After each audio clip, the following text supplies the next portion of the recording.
If you compare the constitutions of Muslim nations to the United States Constitution or other Western constitutions, that's the difference between freedom and political slavery. I'm Randall Terry. This is Voice of Resistance.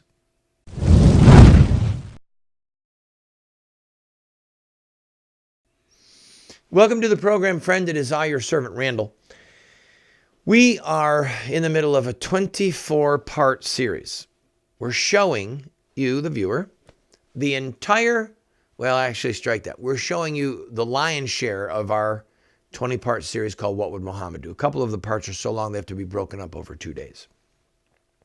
So if you've been lucky enough, fortunate enough to be watching this, you know the wealth of knowledge that you're getting.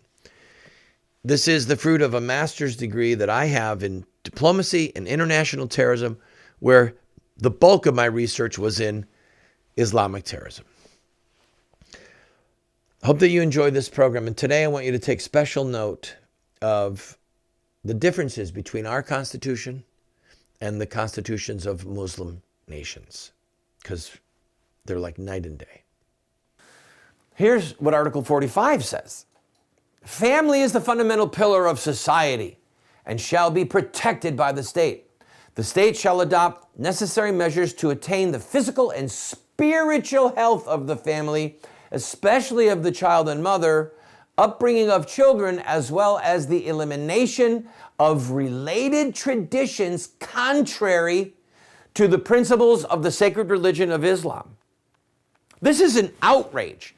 They are saying that we will self-consciously seek to eliminate traditions that are contrary to the principles of Islam. And this happened under our noses. As I said before, I'll say it again, this type of nation building is not only doomed to failure, but it's suicide on the installment plan for Western nations. We are actually helping them to establish another Islamic theocracy and to raise up these young boys to become jihadists. And why do you think that so many Islamic terrorists come from Saudi Arabia, Afghanistan, Pakistan? It's because the nations that are most closely built upon the principles of Sharia law, well, all these people have to do is read the biographies of Muhammad's life, read the hadith, and they understand what Muhammad would have them do to infidels. All right, let's go on. Before assuming the office of the presidency, look at the oath of office that the president of Afghanistan must take. Before assuming office, the president shall take, in accordance with special procedures set by law, the following oath of allegiance. In the name of God, most gracious, most merciful, I swear by the name of God Almighty that I shall obey and protect the holy religion of Islam. And as we've seen, this religion of Islam is not just a religion, it is a law code. It is an oppressive system of law that is bent on domination of the world and the control of individuals in the entire earth. So again, this happened in Afghanistan right under our noses. And there are other officers, other politicians in Afghanistan have to take the same oath. In the name of God, most gracious, most merciful, I swear in the name of God Almighty that I shall protect the holy religion of Islam. That's what American blood and treasure, British, French, and anyone else that helped us in those countries, this is what we ultimately allowed them to do, to set up a government that is oppressive, that is discriminatory, that hunts people down who leave the religion of Islam.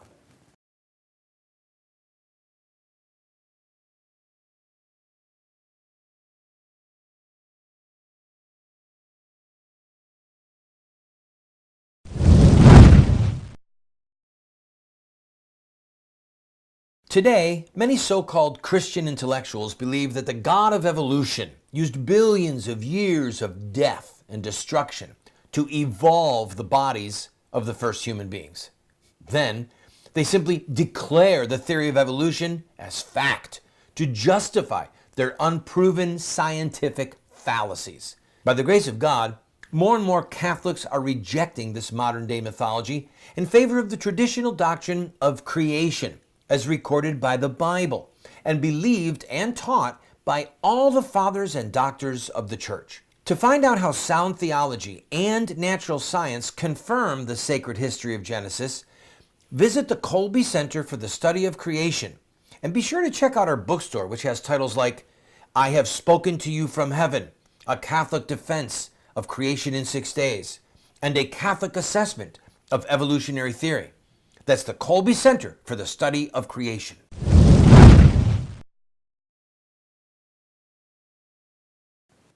Their constitution continues.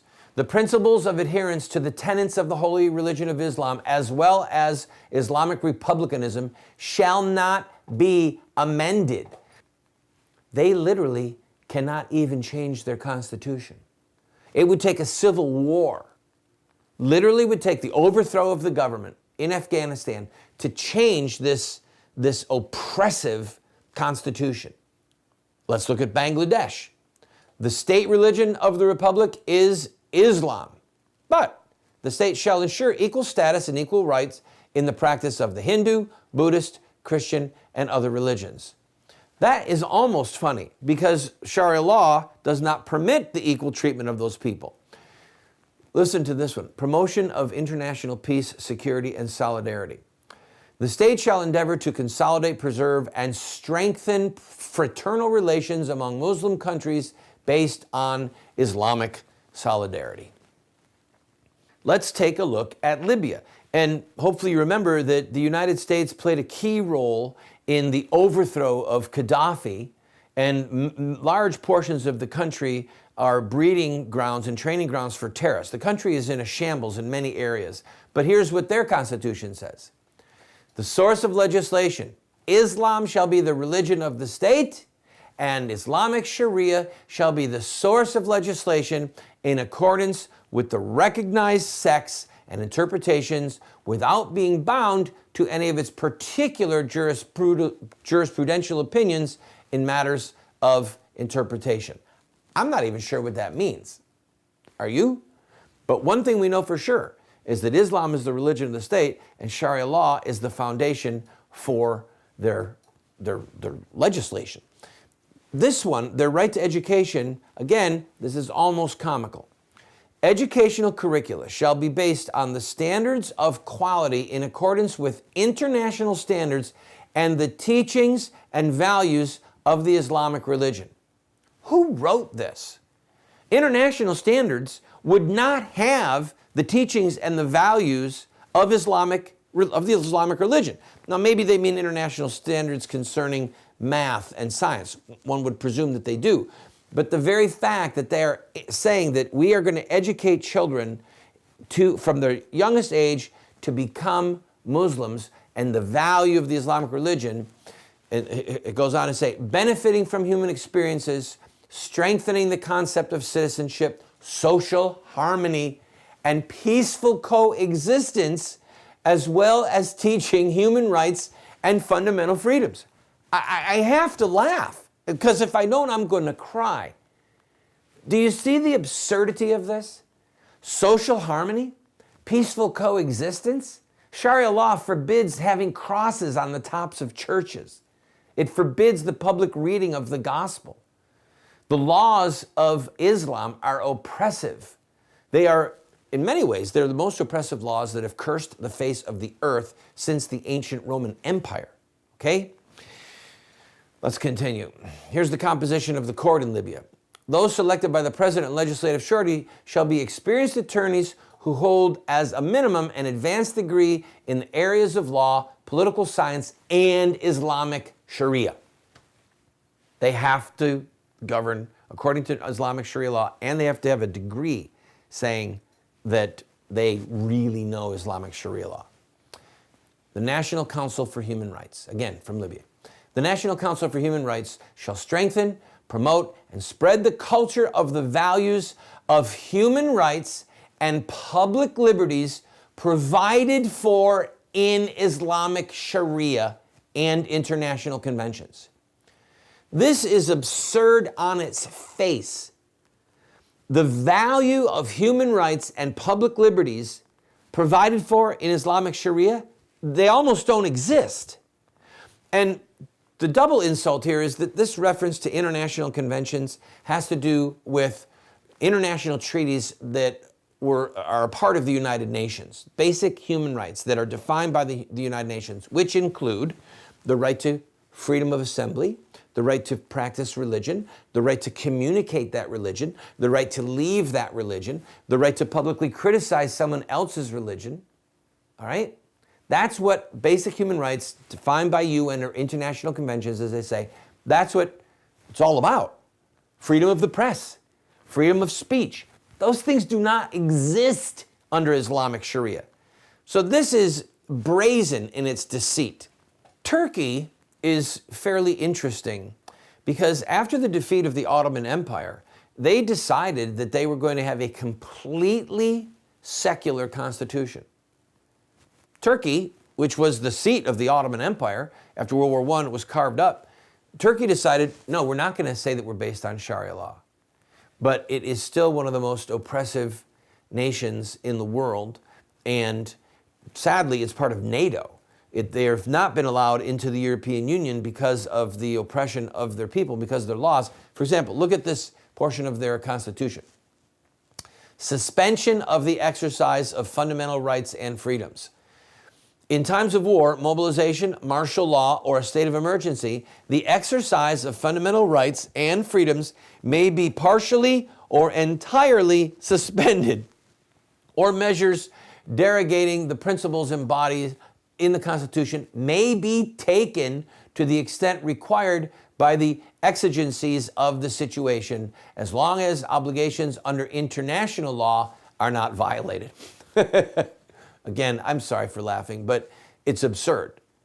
They're saying that we're going to strip away your rights if we need to in a time that we consider an emergency, as long as we fulfill our obligations under international law. Well, no, if you're going by international law, that involves human rights that cannot be taken away. But they're saying that they're going to do it. This business of talking out of both sides of their mouths in these constitutions, you can see that it happens over and over again. But the proof is in the pudding. Look at the oppressive laws in each of these nations, to one degree or another, the absence of freedom of religion, the absence of freedom of conscience.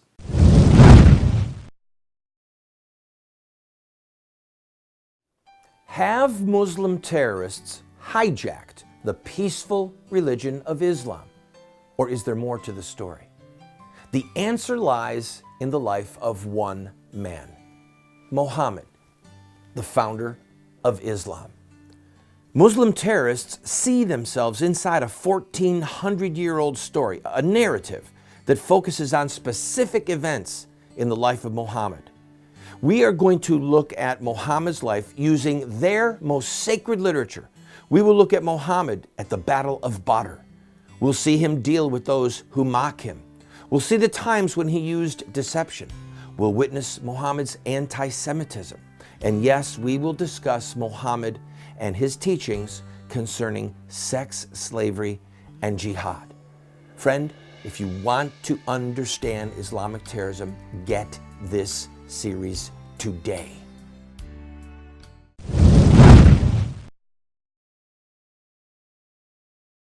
There is a lot more about Turkey and its constitution that shows that it is absolutely not committed to freedom. It would be too long to do in this segment. I invite you to go ahead and go to our website if you want to read that and lengthier portions from many of the constitutions that we've been looking at. Let's look at Iran really quickly. Since the family is the fundamental unit of Islamic society, all laws, regulations, and pertinent programs must tend to facilitate the formation of a family and to safeguard its sanctity and the stability of family relations on the basis of the law and the ethics of Islam. Islam is the basis for the family relations. Again, look at the oppression. Look at the imprisonment. Look at the absence of the freedom of speech, the absence of the freedom of religion in Iran. Because why? It's based on the laws and ethics of Islam. Article 12 in the Iranian Constitution says, the official religion of Iran is Islam, and the Twelver Jafari school, in usual al-Din and Fiqh, and this principle remain eternally immutable. That's it, eternally immutable. Other Islamic schools, including Hanafi, Shafi'i, Maliki, Hanbali, and Zavdi, are to be accorded full respect, and their followers are free to act in accordance with their own jurisprudence in performing their religious rites. So this is the Iranian government, which is a Shiite government, saying that it's going to allow Sunnis to practice their religion. Again, there's more on Iran that we could put here, but you can see that it's beginning to be redundant. All right, let's just look at one other thing about the Iranian Constitution. Zoroastrian, Jewish, and Christian Iranians are the only recognized religious minorities who, within the limits of the law, are free to perform their religious rites and ceremonies and to act according to their own canon in matters of personal affairs and religious education, except they cannot proselytize. They cannot try and convert Muslims to becoming Christians. Again, this is Islam. So when somebody tells you that Islam is a religion of peace, or somebody tries to speak to you and saying that, well, we have our Christianity, or we have our Judaism, they have their Islam, and basically they're all the same. No, they're not basically all the same.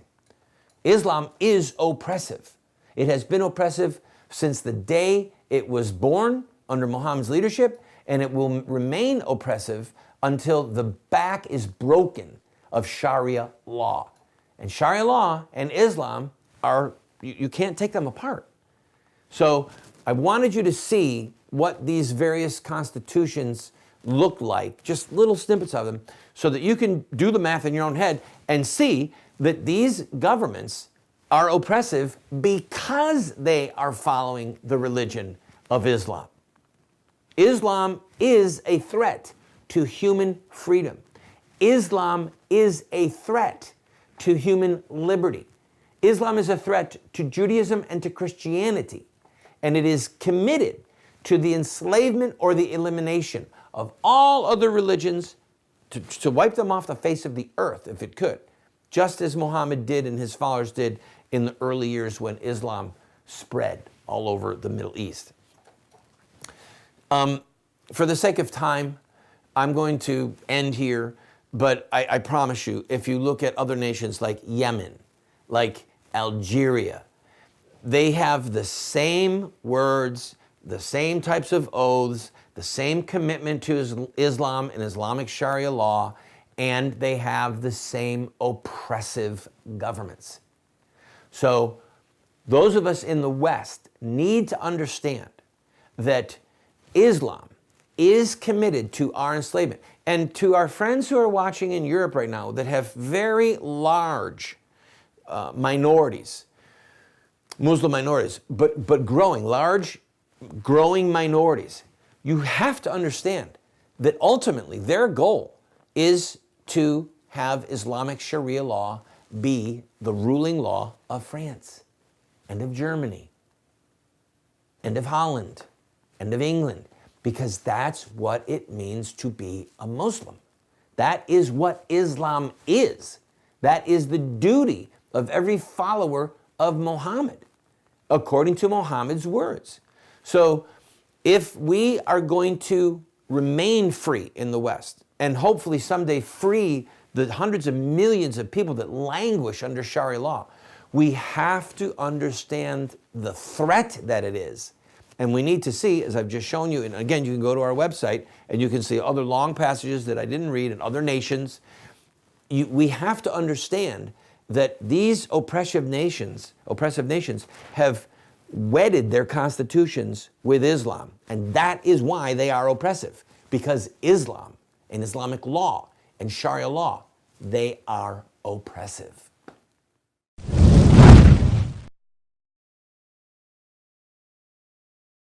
What Would Mohammed Do? Islamic Terrorism Explained is the best movie series documentary ever produced on the life of Muhammad and Islam.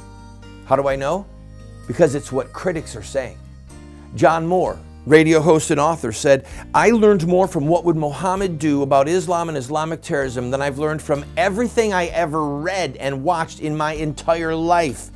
Best-selling author Dr. Bill Warner said, "What Would Mohammed Do is the best movie series, TV production on the life of Muhammad and Islamic terrorism that has ever been produced." Friends, this is what the experts are saying. No one has ever done what we've done. I encourage you to get 1, 2, 4 copies. Call 304-289-3700. That's 304-289-3700, or order it at the address or the website that you see on the screen. Friend, we have a series that will help you and those you love to have an impact on this country. It's called Insurrecta Nex. That's Latin for revolution against the killing of innocent people. This is the history, the philosophy, and the theology of social revolution in America. We look at the Stamp Act, the Boston Tea Party, the abolition of slavery, the abolition of child labor, women's voting rights, the civil rights movement. All of them have this in common: courage, sacrifice, dedication, and in-your-face tactics and rhetoric. That's one of the reasons that we've been losing the culture wars the last 40 years, is because the bad guys are using these tactics and we aren't. We will send you this 14-part TV series along with these manuals for students, a teacher's facilitator guide for only $40. Go to 304-289-3700, 304-289-3700.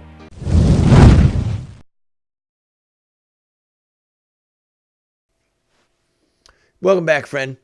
Somebody who lives under a Muslim constitution that is really striving to emulate Sharia law, they live in a political slave state. Okay, they're not free people. Freedom as we understand it in the West, and as it is defined in international treaties and by our Constitution, includes but is not limited to the freedom of the press, freedom to practice your religion, freedom to proclaim your religion, freedom to try and convert others to your religion, freedom to elect your officials, freedom to criticize publicly your officials, freedom to criticize someone else's religion. That's freedom. Okay? So, Muslim nations just don't have that. They will never have it unless we break the back of Sharia law, unless somehow the sword of Islam in those nations is broken. Then they can have freedom. But as long as Sharia law is the foundation for their governments, there's no going back. Now, is this my final segment? Okay. So, I'm encouraging you to take a look at this series. Go to the website. Order 1 set, 2 sets, 4 sets, 10 sets. The more you order, the less expensive they get. And for example, if you can't afford to get 10 sets for $200, who do you know? Surely you know 10 people that would benefit from this knowledge. Your pastor, your assistant pastor, the principal of the school, the teacher where your kid goes to school, fellow homeschoolers, chief of police, fire chief, your mayor, your U.S. congressman, your state assemblyman. I mean, there's 10 right there. They used up all my fingers. Take advantage of this. If we have not yet hit our goal, we have to raise the money to make another 1,000 copies. Okay? So some of you might have $500 or $1,000. You're like, wow, Randall, you're giving this away to people for whatever they can afford? Yeah. If you can't afford the $35 for one set, write us a check for what you can afford. We'll send you the set, even if we're losing money. You just have to promise that you'll watch it and then give it to your pastor or your church. That's a good deal. Now, some of you are saying, wow, that's really generous. Yes, I know. And I'm hoping that people like you will recognize that it's generous and you'll pick up the slack. So we need to raise $4,000 to print 1,000 copies, more of these, because we're running out. If that's you, help us. But no matter what, my hope is that every person that is watching this will get their own set, because the truth will set you free.